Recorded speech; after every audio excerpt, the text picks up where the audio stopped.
ফের উকি দিচ্ছে যুক্তরাষ্ট্র ইরান শান্তি চুক্তির সম্ভাবনা। বৃহস্পতিবার ইরানের সঙ্গে আলোচনায় অগ্রগতি এসেছে দাবি করে দেশটিতে হামলা বন্ধের ঘোষণা দেন ট্রাম্প। এছাড়াও ইরান যুদ্ধ শেষ হয়েছে বলেও দাবি করেন তিনি। আভাস দেন আগামী কয়েকদিনের মধ্যে যুক্তরাষ্ট্র ইরানের মধ্যে একটি চুক্তি স্বাক্ষর হতে পারে। বিশ্বকাপ দেখুন বায়োস্কোপ প্লাসে, সব নেটওয়ার্কে, সব ডিভাইসে। ইরান ইস্যুতে ট্রাম্পের সুর নরমের পর এবার স্বস্তির খবর জানালো পাকিস্তানের প্রধানমন্ত্রী শেহবাজ শরীফ। এক এক্সপোস্টে তিনি দাবি করেন শান্তি চুক্তির চূড়ান্ত খসড়ায় সম্মত যুক্তরাষ্ট্র ইরান।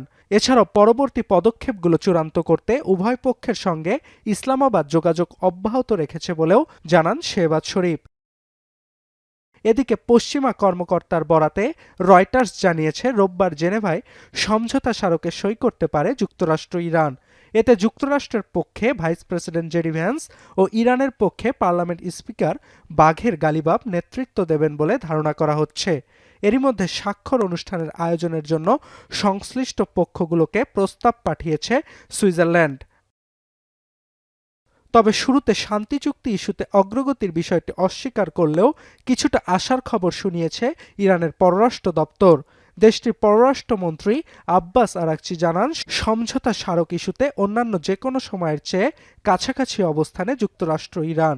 আর ইরানের পররাষ্ট্র দপ্তরের মুখপাত্র ইসমাইল বাঘায়ের দাবি ওয়াশিংটন ও তেহরানের মধ্যে সমঝোতা স্মারক চূড়ান্ত পর্যালোচনার পর্যায়ে আছে।